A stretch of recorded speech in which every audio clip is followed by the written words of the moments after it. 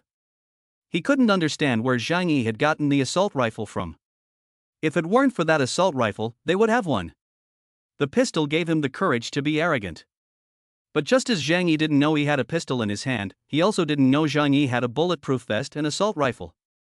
The difference is that although Zhang Yi didn't know he had a gun, he was prepared to deal with it. So Wang Chang never had a chance to win from the start. He has a rifle. How could he have a rifle?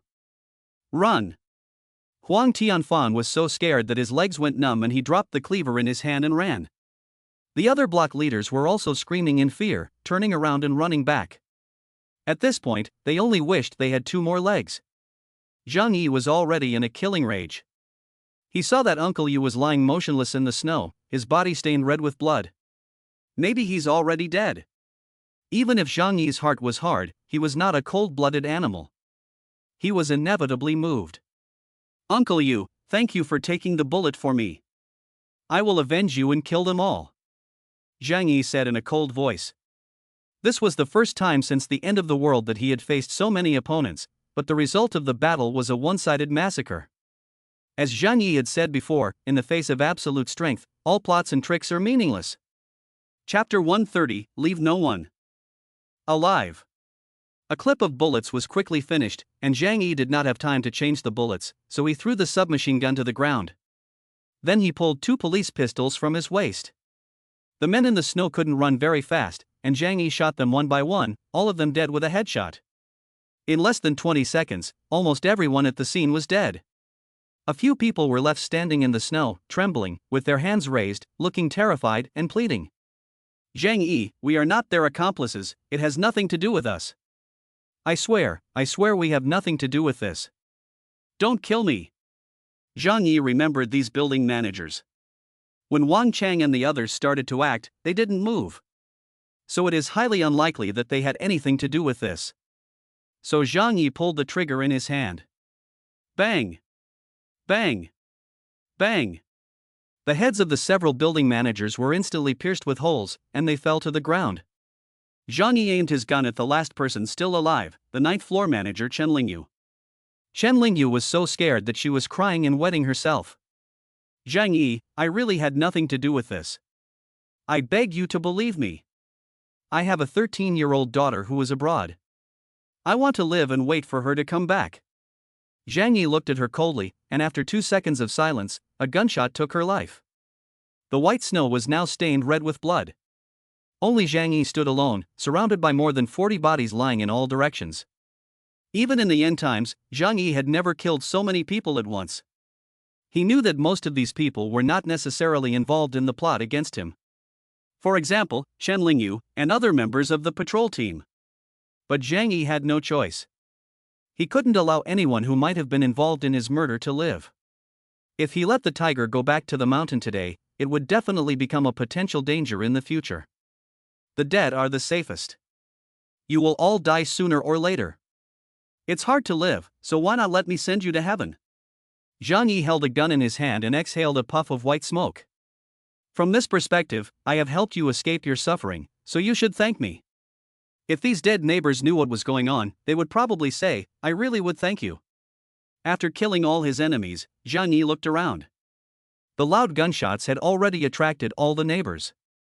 They peered out of their windows at the brutal battlefield, their eyes filled with awe for Zhang Yi. Some were relieved and grateful for what Zhang Yi had done. Zhang Yi's gaze fell on 26 and 21 the territories of the Tianhe gang and the Wild Wolf gang. Wang Chang and Huang Tianfan could not escape, and they were the first to attack Zhang Yi.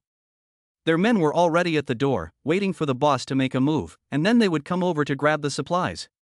But when Zhang Yi took out the black M4 carbine, they were afraid. Zhang Yi's gaze made them even more fearful.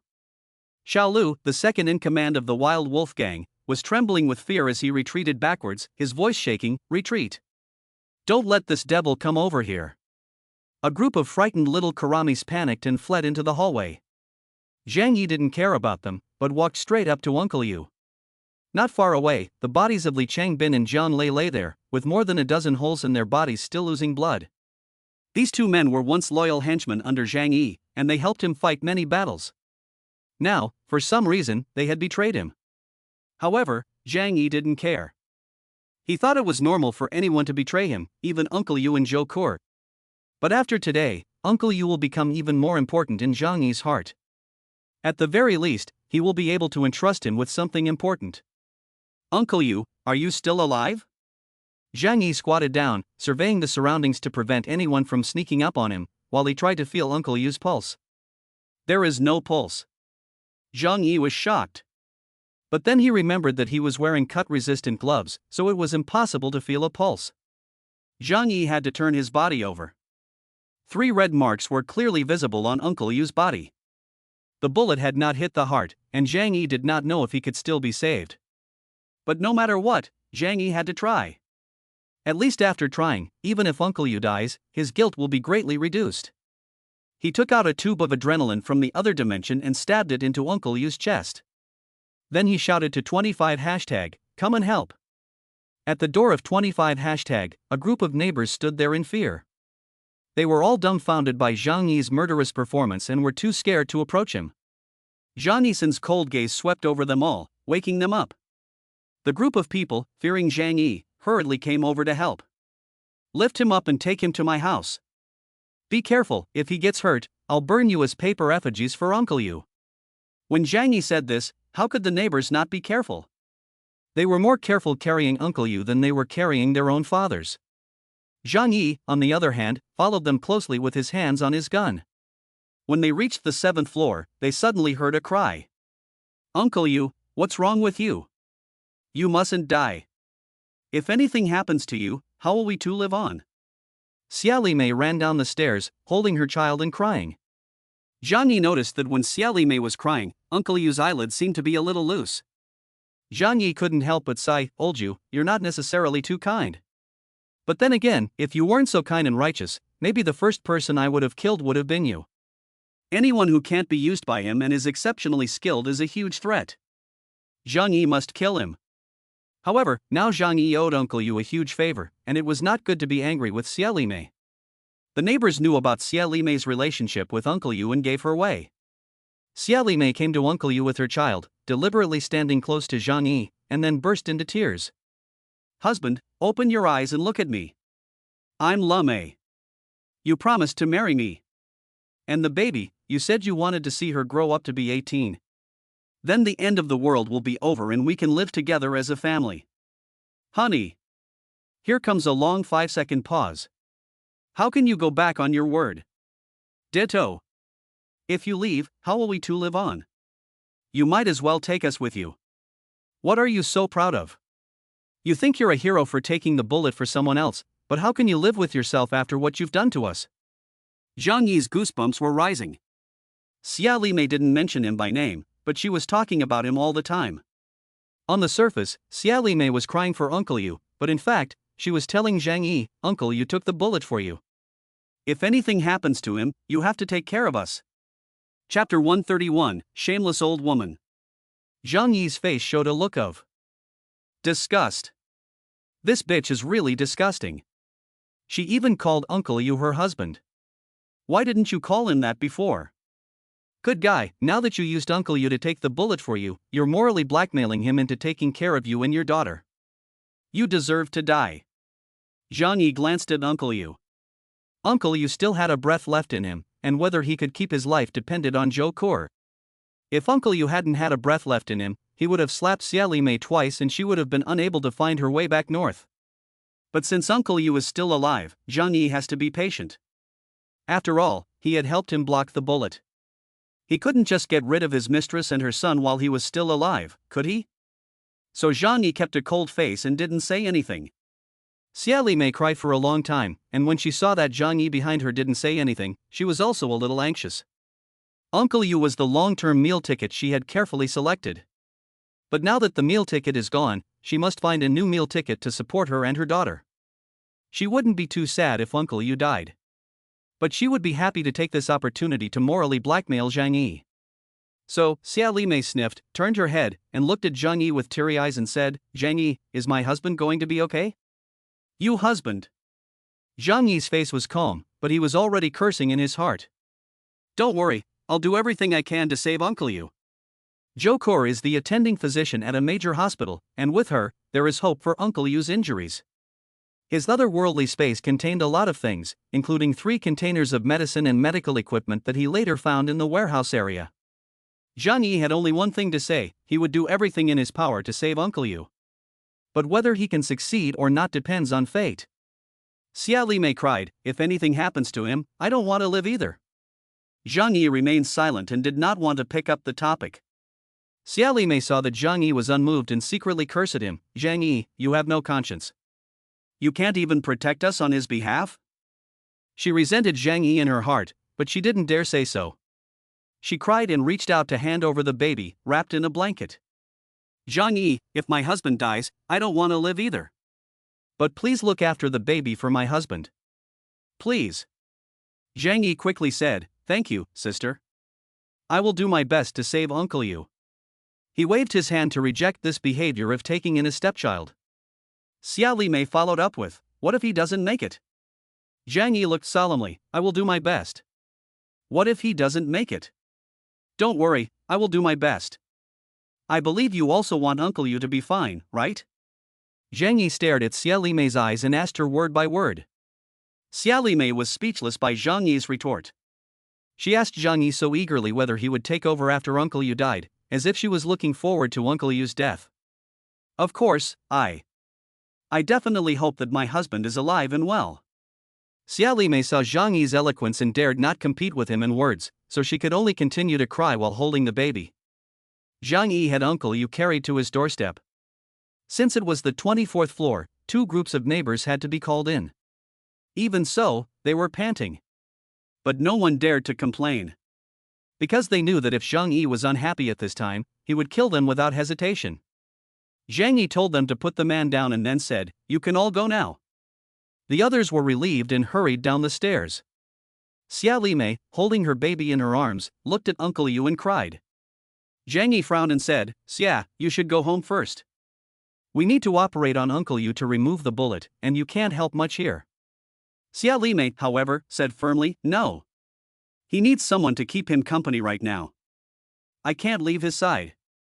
After that, she knelt down and quickly held Uncle Yu's hand. Uncle Yu's expression of pain on his face also eased a little at this moment. Zhang Yi really wanted to shoot her, but he couldn't do it because Uncle Yu was right next to her. Saving Uncle Yu was the priority, so Zhang Yi didn't dare to delay any longer and had to reach out and open the door. As soon as the door opened, it was like opening the door to a fairyland for Xia Li Mei. It had been a month since the end of the world, and she had already endured the most excruciating month of her life in the cold. If it weren't for Uncle Yu warming her and the baby with his body every night, they would have died long ago. So at this moment, feeling the warm breeze blowing out of the room and looking at the familiar yet unfamiliar furnishings of a civilized society, her tears fell. This time, it was not an act, but a genuine expression of her feelings. Zhang Yi called Zhou Kor to help him carry Uncle Yu. Xia Li Mei, on the other hand, unconsciously carried the baby into the room. She saw the water dispenser in the corner and swallowed hard. Then she quickly picked up a cup from the table and walked over to it, beginning to gulp down the hot water.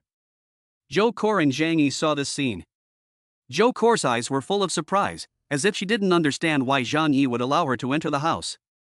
But when she saw Uncle Yu at the door, covered in blood, she immediately understood.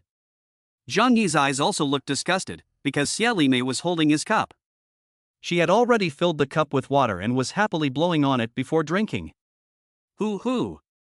Ah, the boiled water is so delicious. Xia Li Mei was beaming with happiness. Suddenly, she thought of something and looked at the baby in her arms. Zhang Yi, do you have any milk powder in your house? Zhang Yi and Zhou Kor were carrying Uncle Yu when they heard Xia Li Mei's words. Zhang Yi's face turned extremely ugly. What did you say?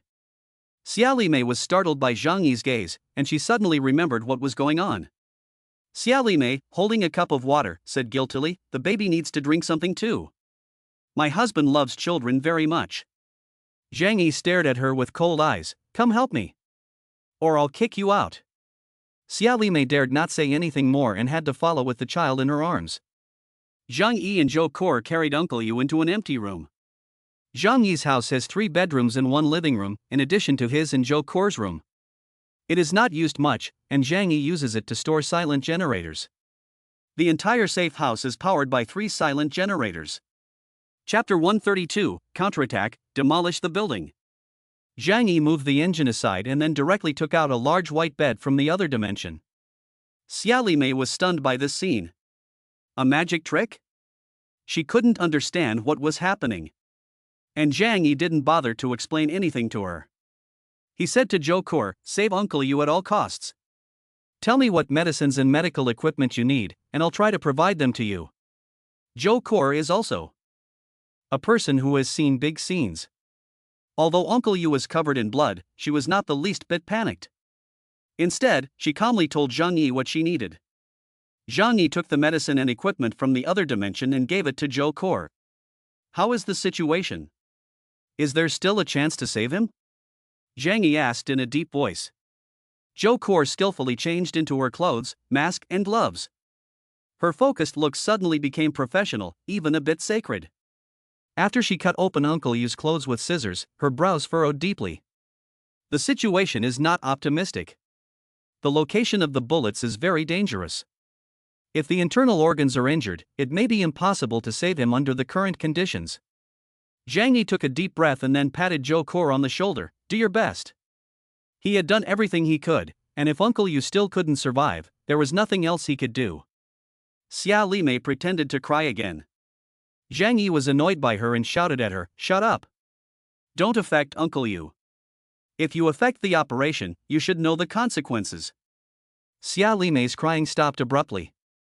She bit her lip and said in a weak voice, "Why don't I just go outside? I can't help anyway. It's so comfortable outside. There are soft sofas, hot water to drink, and a big TV to watch." When she arrived, she saw that there was food in the kitchen. Xia Limei couldn't wait to get away from the bloody room and enjoy herself outside. Zhang Yi's mouth curled into a cold arc. He stared at Xia Limei and said in a cold tone, "This surgery is very important and it is related to your husband's life. So you have to stay here and help." Xia Limei hurriedly said, "But I don't know how to heal people." Zhang Yi said, "Can you help pass something and wipe the sweat? Besides, even if you can't do anything, you being here is the greatest encouragement for Uncle Yu." Without waiting for Xia Limei to object, Zhang Yi said in an irresistible tone, "Okay, this is the decision. You all stay at home and I'll go out for a while." After saying that, Zhang Yi walked to the door and locked it from the outside. He couldn't let this woman mess around in his room. "I don't have time to deal with you right now. I'll deal with those damn guys first, and then I'll find a dark place to bury you," Zhang Yi said coldly. He sat down on the sofa and saw the cup that Xia Limei had used on the coffee table. He threw it directly into the trash can in disgust. He went to the kitchen and took a can of milk from the refrigerator, drinking it all in one go. Then, Zhang Yi returned to the living room and began to take out his weapons and organize them one by one. After all the weapons were organized, the assault rifles, pistols, and sniper rifles were loaded with bullets, and the grenades were counted, Zhang Yi finally left the house. In the middle of the community, in the open space, red plum blossoms were blooming on the ground. The ground was covered in corpses. But the snowmobile parked in the snow and the dozens of bags of food nearby were incredibly tempting. After Zhang Yi and Uncle Yu left, some people who were either not afraid of death or were so hungry that they had gone crazy ran out of the apartment building and dragged the supplies back. Zhang Yi walked down step by step. His pace was steady and powerful, and his anger did not affect his rhythm. The other party fired the first shot, so it would be rude not to fight back. Originally, he had planned to use a more peaceful method, poisoning them. Since they chose a more intense method, Zhang Yi didn't care if he accompanied them. It was already dark. Zhang Yi walked down the stairs and took out his cell phone to text all the living people in the crowd of owners. Everyone gathered on the 4th floor. After that, Zhang Yi put his phone in his breast pocket and then went to the 4th floor with a rifle in his hand, waiting quietly for everyone to arrive. Soon, the neighbors began to appear. They looked at Zhang Yi at this time, and their hearts were uneasy, for fear that they might accidentally anger Zhang Yi and thereby invite disaster. But they didn't dare not to come. Because if Zhang Yi didn't provide them with food, they would still die. At this point, there were less than 20 people left in 25 hashtag. These people gathered together, looking at Zhang Yi with fear in their eyes. Zhang, those who attacked you have nothing to do with us. We don't know anything. We are the most loyal to you. Zhang Yi raised his hand to stop them from talking. He slowly turned his head to look at the neighbors, and the fierce light in his eyes was so full of murderous intent that no one dared to look at him. After a person kills someone, they will have a kind of murderous aura. Both his temperament and his eyes will change. And up to now, Zhang Yi has killed nearly 100 people. This strong murderous intent is enough to make everyone feel fear when they look into his eyes. Zhang Yi said coldly, "Those people betrayed me and attacked me and Uncle Yu in secret, causing Uncle Yu to be seriously injured. So I have to make them pay the price. Tonight, we will launch a counterattack against them." When Zhang Yi said they were going to counterattack, everyone's faces turned even more sour. A counterattack? With just us? Everyone thought Zhang Yi was crazy. He does have an advantage in the courtyard fighting with a submachine gun. But at night, it's too risky for a dozen of them to go on a surprise attack. To put it bluntly, someone could push a big stone from the upstairs and kill Zhang Yi. Zhang Yi said, "You don't need to worry about this. I'll take care of the people inside the building, and you guys will be responsible for guarding the perimeter. If you find someone jumping from the building, just go up and stab him." The guys still didn't understand why someone would jump off the building. However, Zhang Yi did not want them to go on a raid at night. So the group of people nodded obediently, indicating that they were willing to follow Zhang Yi's orders. Zhang Yi pointed to 21 hashtag in front of him, which was the territory of the Wild Wolf Gang. "Now, go and surround this building for me." Chapter 133, Roast Duck. The neighbors of 25 hashtag followed Zhang Yi's orders and took up arms to surround 21 hashtag. They didn't know what Zhang Yi was planning to do. In case of a fight, this loose encirclement seems to be meaningless. At this time, the members of the Crazy Wolves upstairs also discovered something unusual. "Zhang Yi is leading a group of people to surround us." One of the gang members shouted in alarm. Everyone suddenly felt a chill down their spine and their hair stood on end. Zhang Yi had just killed so many people, including their leader Wang Chang, and had already scared the wolf cubs pale. Now that they knew Zhang Yi was coming, they were even more panicked and their spirits were almost out of control. It's over, how can we fight that monster? He's so scary." A yellow-haired man was crying and covering his head in pain. At this moment, Xiaolu, the second in command of the Wild Wolf Gang, rushed over, grabbed him by the collar, and slapped him twice with his right and left hands. Then he roared at the crowd, "What are you afraid of? This building is our base. Even if Zhang Yi has a gun, he'll lose a layer of skin if he comes in. Get your spirits up and fight him." With Xiaolu as the second in command, the members of the Wild Wolf Gang barely managed to hold together. They held on to their spirits, clenched their weapons, and guarded every trap. They were just waiting for Zhang Yi to come charging in and then they would fight to the death with him. However, Zhang Yi did not come in as they had expected. He just had someone watch every window in 21 hashtag to prevent anyone from escaping through the window. Then he came to the entrance of the 4th floor of 21 hashtag. After a flash of white light in his right eye, a pile of freshly cut wet trees filled the room. Then, a large pile of cheap synthetic clothing filled the room. Zhang Yi then took a bucket of gasoline from the space and threw it on the ground. After doing this, he retreated from the room step by step. The front door was empty, including Zhang Yi's neighbors, so no one saw what he did. Zhang Yi took out his pistol and fired a shot, breaking the oil barrel. The gasoline flowed out, reaching the door, like a natural fuse. Zhang Yi walked over and lit the gasoline trail with a lighter. Whoosh! The flames burst into a blaze, lighting up the entire room. Zhang Yi quickly retreated, and just a second later, the fire was raging. The clothes made of synthetic fibers caught fire and the flames engulfed the entire room. Then the damp wood, the surface moisture of which evaporated quickly, also burned. However, because it was not a complete combustion, black smoke billowed out. The smoke from the burning synthetic clothes shot straight up into the air. In such cold weather, every window in the building was tightly shut. So the smoke had nowhere else to go, and it could only go straight up, finding a way through every crack. Like a black dragon, it quickly engulfed layer after layer. The members of the Wolf Gang upstairs were still waiting for Zhang Yi to attack. But instead of waiting for Zhang Yi to attack,